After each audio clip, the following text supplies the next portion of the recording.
네, 안녕하세요.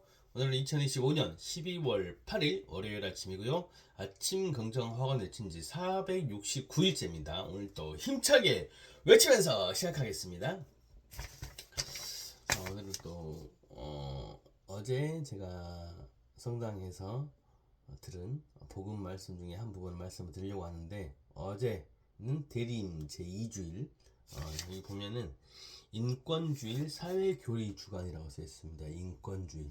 그래서 인권에 대한 그런 이야기를 좀 하셨고, 인간의 존엄성에 대한 이야기를 좀 하셨고, 어제 복음 말씀 중에서는 세례자 요한이 회개하여라, 하늘나라가 가까이 왔다, 마태복음 3장 2절입니다. 그래서 이 부분이 외적 신앙이 아니라 참된 회개의 열매를 요구한다, 이렇게 하면서 하나님께 돌아오라 라는 그런 회대의 초대가 담겨 있죠. 그리고 그 어떤 죄인이라도 하느님께 돌아서는 한 하느님의 자비는 열려 있다. 그러니까 저는 참 이게 좋은데, 이 우리가 살면서 잘못을 저지를 수 있죠, 당연히. 그래서 항상 성당 같은 경우는 미사를 지낼 때 우리의 죄를 반성합니다. 그래서 내 탓이요, 내 탓이요, 내 탓이라는 거를 세 번 외치고 우리가 반성을 하고 잘못을 뉘우치고 그런 부분들이 있고, 그리고 그런 잘못을 했더라도 뉘우치면은 하나님의 자비는 열려 있다라는 거죠.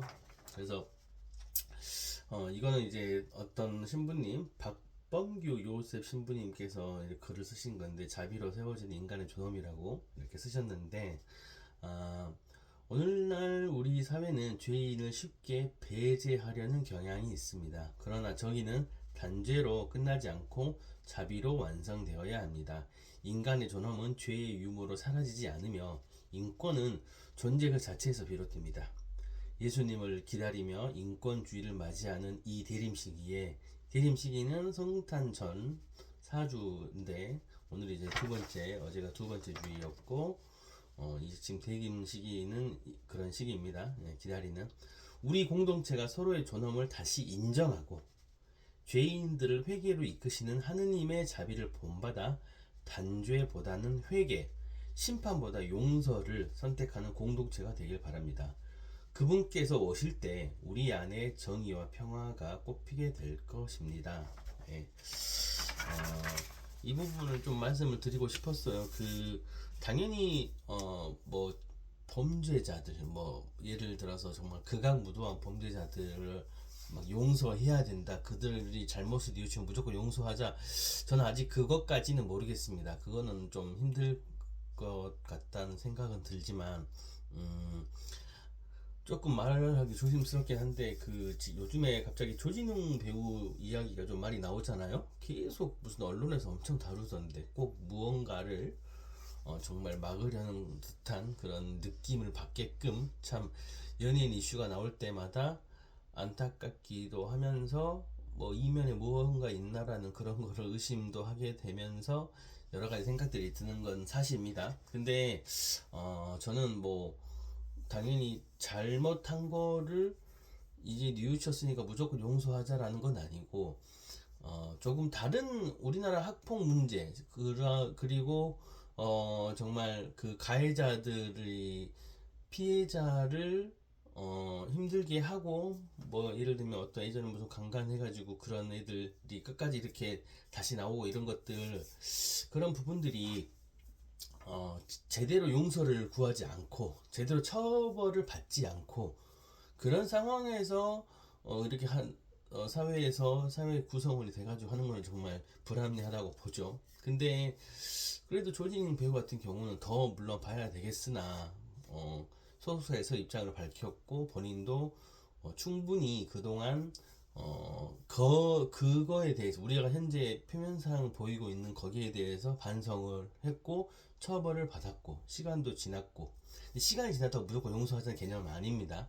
그리고 본인이 사회 구성원으로서 최선을 다해서 이렇게 뭔가 다른 쪽으로 하려고 했던 모습들을 조금 인정이 돼야 되지 않나라는 생각이 듭니다.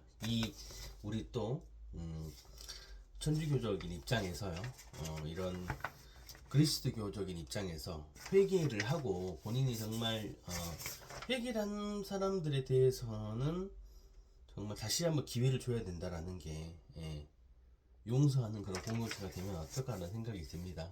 물론 연예인 걱정을 하는 건 아니지만 저도 뭐 조진웅 배우를 막 특별히 좋아하거나 그러진 않았으나 그동안 사회적으로 활동을 했던, 물론 그거를 보고 막 본인 그런 피해를 입었던 분들이 내가 이때 이랬었는데 쟤 때문에 막 이랬어라고 그거를 나와서 하는 모습이 보고 막 싫고 그럴 수도 있겠으나, 저는 또 그래도 이렇게 더 잘못한 사람들도 떳떳하게 나오는 세상인데, 나름대로 거기에 대해서 처벌을 받았고 그 뒤로 또 본인이 많이 반성을 하고 그렇게 했으면은 용서해주는 그런 사회적인 분위기가 좋지 않나라는 그런 생각을 또 감히 해봅니다.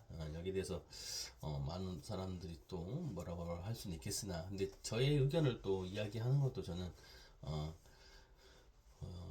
공인은 아니니까, 이렇게 한번 조심스럽게 이야기를 해봅니다. 우리가 어찌됐든 그런 종교를 가진 사람으로서 종교를 믿고 저처럼 이제 천주교나 뭐 기독교인들이나 이런 분들은 본인의 잘못도 항상 회개하는 것도 중요하겠고, 우리 사회 공동체에서도 또 회개하고 용서하는 그런 사회가 조금 더 건전하지 않을까라는 그런 생각을 해봅니다. 물론 당연히 그 사람의 진심 어린 반성과 용서를 구하고 그런 게 정말 중요하겠죠. 근데 아무튼 지금 이 주간을 맞아서 저는 또 인권주의이기도 하기도 하니까 뭐 이런 생각을 좀 한번 해봤습니다. 오늘부터 또 다시 새로운 또 한 주가 시작됐습니다. 여러분 힘내시고 감기 조심하시고 건강 챙기시길 바라겠습니다. 하나, 나는 세상 사람들에게 도움이 되는 삶을 산다. 둘, 이렇게 하면 돈은 저절로 따라온다. 셋, 매일매일 성장하고 감사하는 마음을 가진다. 넷, 아침 긍정 화고를 통하여 열정을 꾸준하게 유지한다. 다섯, 내가 원하는 것을 하루에 100번씩 매일매일 외쳤다. 그럼 다 이루어졌다. 여섯, 매일매일 영어 공부, 일본어 공부를 꾸준하게 했더니 3개월 운동자가 되었다. 일곱, 매일매일 1시간 독서 습관으로 인해 드디어 내 책이 발행이 되었다. 여덟, 매일매일 2만보 걷기 운동을 통하여 건강관리를 꾸준하게 했다. 모든 것이 감사합니다. 이미 다 이루어졌다. 여러분, 오늘은 분명 멋진 일이 일어날 거예요.